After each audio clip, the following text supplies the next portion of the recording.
உள்ளாட்சி அமைப்புகளில் மாற்றுத்திறனாளிகளின் பிரதிநிதித்துவத்தை உறுதிப்படுத்தும் விதமாக சட்ட திருத்தம் மேற்கொள்ளப்படும் என முதலமைச்சர் ஸ்டாலின் அறிவித்துள்ளார். சென்னை கொளத்தூர் பெரியார் நகரில் உயர் சிறப்பு மருத்துவமனையாக அமைக்கப்பட்டுள்ள பெரியார் அரசு மருத்துவமனையை முதலமைச்சர் ஸ்டாலின் திறந்து வைத்தார். தொடர்ந்து 70க்கும் மேற்பட்ட மாற்றுத்திறனாளிகளுக்கு 3 சக்கர வாகனம் உள்ளிட்ட நலத்திட்ட உதவிகளை வழங்கினார். பின்னர் விழாவில் உரையாற்றிய அவர், மருத்துவமனைக்கு பெரியார் பெயர் சூட்டியதில் பெரியாரின் தொண்டனாக மகிழ்ச்சி அடைகிறேன் என பெருமிதம் தெரிவித்தார். மாற்றுத்திறனாளி சகோதரர்கள் மற்றும் சகோதரிகளுக்கு அதிகாரத்தில் பங்களிக்க, அவங்களுடைய பிரதிநிதித்துவத்தை உறுதிப்படுத்த ஒரு அறிவிப்பை நான் வெளியிட போறேன். எல்லா உள்ளாட்சி அமைப்புகளையும் மாற்றுத்திறனாளிகளுக்கென்று உரிய பிரதிநிதித்துவம் வழங்கப்படும். மாற்றுத்திறனாளிகளுக்கு உள்ளாட்சி மன்றங்களில் நியமன முறையில் உரிய பிரதிநிதித்துவம் வழங்குகிற வகையில் தமிழ்நாடு நகர்ப்புற உள்ளாட்சி அமைப்புகள் சட்டம் 1998, தமிழ்நாடு ஊராட்சிகள் சட்டம் 1994 ஆகியவற்றில் வர சட்டமன்ற கூட்டத்தொடரில் அதற்குரிய தக்க சட்ட திருத்தம் கொண்டு வரப்படும். இதன் மூலம் உள்ளாட்சி அமைப்புகளில் மாற்றுத்திறனாளிகள் இடம்பெறுவது உறுதி செய்யப்படும். அவங்களுடைய குரல் உள்ளாட்சி அமைப்புகளில் ஒலிக்கும். நாம் தமிழர் கட்சியின் தலைமை ஒருங்கிணைப்பாளர் சீமான் வீட்டில் பணிபுரியும் காவலாளி மற்றும் அவரது உதவியாளர் ஆகிய இருவருக்கு வரும் 13ஆம் தேதி வரை நீதிமன்ற காவல் விதிக்கப்பட்டுள்ளது. நடிகை பாலியல் வன்கொடுமை வழக்கில் விசாரணைக்கு ஆஜராகுமாறு நாம் தமிழர் கட்சியின் தலைமை ஒருங்கிணைப்பாளர் சீமான் வீட்டில் வளசரவாக்கம் காவல்துறையினர் சம்மன் ஓட்டினர். ஆனால் அங்கிருந்த சீமான் உதவியாளர் சுபாஸ்கரன் அந்த சம்மனை கிழித்தெறிந்தார். இதுகுறித்து கேட்பதற்காக காவல்துறையினர் வீட்டுக்குள் சென்றபோது அவர்களை வீட்டின் காவலாளியும் முன்னாள் ராணுவ வீரருமான அமல்ராஜ் தடுத்தார். இதனால் இரு தரப்பினருக்கும் இடையே தள்ளுமுள்ளு ஏற்பட்டது. தொடர்ந்து அமல்ராஜ் மற்றும் சுபாஸ்கரன் இருவரும் கைது செய்யப்பட்டனர். இதில் அமல்ராஜிடமிருந்து உரிமம் பெற்ற துப்பாக்கி மற்றும் 20 தோட்டாக்கள் பறிமுதல் செய்யப்பட்டது. அவர் மீது 5 பிரிவுகளின் கீழ் வழக்கு பதிவு செய்யப்பட்டது. சோழிங்கநல்லூர் மாவட்ட குற்றவியல் நீதிமன்றத்தில் இருவரும் ஆஜர்படுத்தப்பட்ட நிலையில் அவர்களை அடுத்த மாதம் 13ஆம் தேதி வரை நீதிமன்ற காவலில் அடைக்க உத்தரவிடப்பட்டது. முன்னதாக நீதிமன்றம் முன்பு ஏராளமான நாம் தமிழர் கட்சியின் தொண்டர்கள் குவிந்ததால் பரபரப்பு ஏற்பட்டது.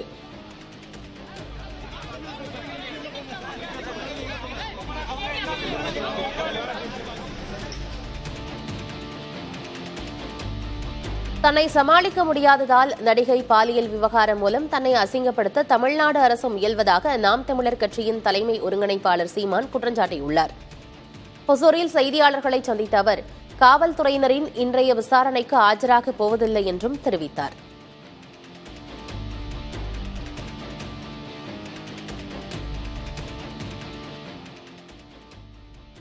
இதே வழக்குக்கு ஏற்கனவே 3 மணி நேரம் விசாரிச்சு எல்லாத்தையும் பதிவு பண்ணிட்டாங்க. அப்புறம் திருப்பி அதே வழக்கு தான், அப்புறம் திருப்பி அதே தான் பேசணும். அவங்களுக்கு இதுல திரும்ப திரும்ப பேசி எதை என்னையோ அசிங்கப்படுத்தலான்னு நினைக்கிறதுக்காக செய்யறாங்க. இதுல இந்த ஆட்சியும் ஆட்சியாளர்கள் தான் அசிங்கப்படுறாங்களே இல்லையா, எனக்கு இதுல ஒண்ணும் இல்ல. இப்ப நீ இவ்வளவு தீவிரம் காட்டுறீங்க, அந்த அண்ணா பல்கலைக்கழகத்துல இந்த பொள்ளாச்சி பாலியல் வன்கொடுமையில நடந்த இந்த பாலியல் இதெல்லாம் இவ்வளவு தீவிரம் காட்டலையே. ஏற்கனவே உங்களுக்கு முன்னாடி நீங்க விசாரிச்சதுக்கு பதில் சொன்னவன் தானே, நான் வராம போயிடுவேன்னா இவ்வளவு பெரிய வேலை செய்யறவன் இல்ல உங்களை மாதிரி பயந்து ஓடி ஒழிகிற கோலைகளா இல்ல என்ன? நான் தான் வருவேன்னு சொன்னேன். அப்புறம் ஏன் இந்த வேலையை செய்றீங்க நீங்க? இதுக்கெல்லாம் அஞ்சிரவணும், இதுக்கெல்லாம் இதுக்கு என்ன சொல்றது, இதுக்கு பயந்து ஓடுற ஆளோ நான் கிடையாது. 11 மணிக்கு தான் வந்தாகணும், வர முடியாது. உன்னால முடிஞ்சதை பாரு. சீமான் மீது பாலியல் புகார் அளித்துள்ள நடிகை தன்னை திமுக அழைத்து வந்திருப்பதாக சீமான் கூறிய குற்றச்சாட்டை மறுத்துள்ளார். சீமானுடன் பேச தயாராக இருப்பதாகவும் கூறி வீடியோ வெளியிட்டிருக்கிறார்.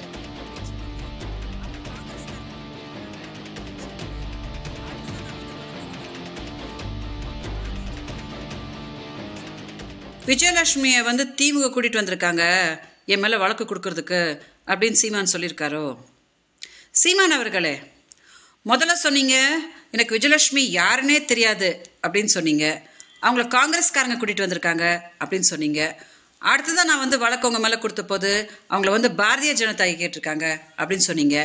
இப்போ மதரசலம் வச்சு நீங்க 2023 ஒரு பேச்சுவார்த்தைக்கு என்கிட்ட வந்தீங்க இல்லையா? அதில் வந்து நான் 50,000 ரூபாய் மாதம் மாதம் கொடுத்துட்றேன், என்னை பற்றி எங்கேயும் பேசாத அப்படின்னு சொல்லிட்டு மாதம் மாதம் 50,000 ரூபாய்லாம் போட்டிங்க, எங்கிட்ட வீடியோஸ் எல்லாம் வாங்கினீங்க. அப்புறம் மதுரை செல்வம் உங்கள் வீட்டுக்காரர்கிட்ட பேசுறதுக்கு யார்கிட்டக்கா கேட்கணும் அப்படின்ற வாக்குமூலம்லாம் கொடுத்தான். அப்புறம் உங்கள் பொண்ணான வாயிலேருந்து தானே பொண்டாட்டி பொண்டாட்டி பொண்டாட்டி பொண்டாட்டி அப்படின்னு நீங்கள் வீடியோலலாம் பண்ணீங்க. அந்த வீடியோஸ் எல்லாம் வந்து காவல்துறைக்கிட்ட கொடுத்து, காவல்துறை எடுத்துகிட்டு போய் அதை அப்படியே நீதிமன்றத்தில் கொடுத்து, அதையெல்லாம் பார்த்து தான் அவங்க விஜயலட்சுமி உங்களோட முதல் மனைவியா அப்படின்னு கேட்டிருக்காங்க. பொம்பளை கொஞ்சம் நேரில் வர சொல்லுங்கள், நான் உட்காந்து பேசுகிறேன் அப்படின்னு. நான் காத்துட்ருக்க சீமான் அவர்களே, உங்களை நேரில் பார்த்து என்னைய பார்த்தா உனக்கு எப்படா தெரியுது அப்படின்னு கேட்கணுன்னு நான் காத்துட்டு தான் இருக்கேன். கொஞ்சம் காவல்துறை கிட்ட சொல்லுங்கள், உடனே அதுக்கு அரேஞ்ச் பண்ணிவிடுவாங்க. ஏமாத்தாதீங்க சீமான் அவர்களே, என்னோட பாவத்தை கட்டிக்காதீங்க. 2 நாளைக்கு முன்னாடி கூட சமாதான பேச்சுவார்த்தைக்கு நீங்கள் ஆட்களை அமுச்சுட்டு இன்னைக்கு அப்படியே ப்ரெஸ் கிட்ட வந்து அந்த பொம்பளை அவள் அப்படி இப்படி அப்படின்னு இன்னைக்கு கூட துரோகம் பண்ணுறீங்களா? அதான் நான் சொல்லிகிட்டே இருக்கிறேனே, என்னோட பாவம் உங்களை சும்மாவே விடாது, இன்னும் எப்படிலாம் போட்டு பருத்தி எடுக்க போகுது அப்படின்னு நீங்கள் பாருங்கள். நடிகை விவகாரத்தில் காவல்துறை பதிவு செய்த வழக்கை ரத்து செய்யக்கோரி சீமான் தரப்பில் உச்சநீதிமன்றத்தில் மேல்முறையீடு செய்யப்பட்டுள்ளது. நாம் தமிழர் கட்சியின் தலைமை ஒருங்கிணைப்பாளர் சீமான் தன்னை திருமணம் செய்து கொள்வதாக கூறி பாலியல் உறவு வைத்துக் கொண்டு பின்னர் ஏமாற்றியதாக வளசரவாக்கம் காவல் நிலையத்தில் நடிகை ஒருவர் புகார் கொடுத்திருந்தார். அதன் பேரில் சீமான் மீது காவல்துறையினர் வழக்கு பதிவு செய்தனர். இதையடுத்து இந்த வழக்கை ரத்து செய்யக்கோரி சீமான் தாக்கல் செய்த மனுவை விசாரித்த சென்னை உயர்நீதிமன்றம், நடிகை புகார் வழக்கு பாலியல் குற்றச்சாட்டு என்பதால் அதை நிராகரிக்க முடியாது என கூறி 12 வாரத்திற்குள் விசாரித்து முடிவெடுக்க வேண்டும் என உத்தரவிட்டிருந்தது. இந்நிலையில் உயர்நீதிமன்றத்தின் உத்தரவுக்கு தடை விதிக்க கோரி உச்சநீதிமன்றத்தில் சீமான் தரப்பில் மேல்முறையீடு செய்யப்பட்டுள்ளது.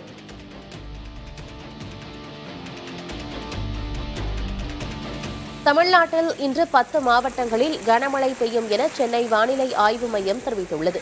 கிழக்கு திசை காற்றின் வேக மாறுபாடு காரணமாக கன்னியாகுமரி, திருநெல்வேலி, தென்காசி, தூத்துக்குடி, விருதுநகர், ராமநாதபுரம், புதுக்கோட்டை, சிவகங்கை, தஞ்சை மற்றும் மதுரை மாவட்டங்களின் ஓரிரு இடங்களில் கனமழை பெய்ய வாய்ப்பிருப்பதாக தெரிவிக்கப்பட்டுள்ளது. உள் தமிழகத்தின் ஓரிரு இடங்களிலும் லேசானது முதல் மிதமான மழை பெய்யும் என கூறப்பட்டுள்ளது. இதேபோல நாளை கன்னியாகுமரி, திருநெல்வேலி உள்பட 6 மாவட்டங்களில் கனமழை பெய்ய வாய்ப்புள்ளதாக வானிலை ஆய்வு மையம் கணித்துள்ளது.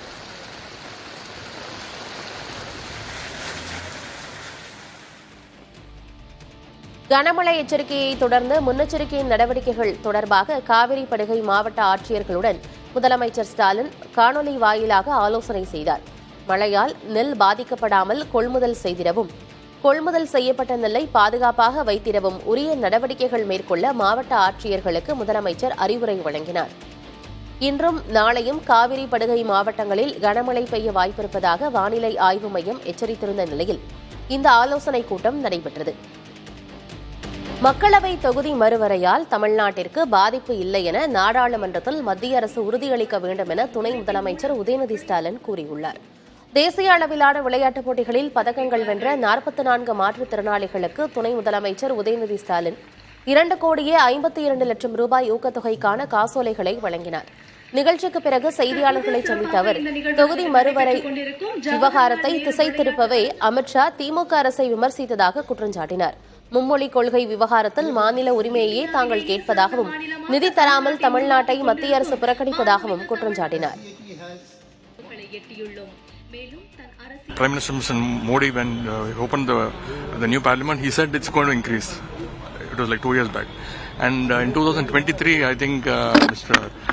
Amit Shah, he also spoke that it will definitely affect the South Indian states. But now they are, since our leader, Tamil Nadu Chief Minister, has raised up the issue, they are changing the stand. We want them to confirm it. எப்படி நாடாளுமன்றத்தை கூட்டி அவங்க வந்து ஒரு resolution pass பண்ணி 100% எந்த சேஞ்சும் இருக்காதுன்னு அவங்க சொன்னாங்கன்னா we don't have a problem. Who do you think is doing politics in this? Because we are asking for our state rights. This is the language is not only the issue here. The state funds that has also been rejected.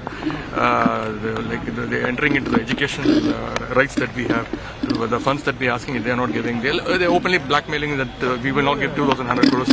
And the minister said it's not 2,100 crores, it's 5,000. That's 2,100 plus 3,000 for the higher education. So basically, Tamil Nadu is being rejected by the union government.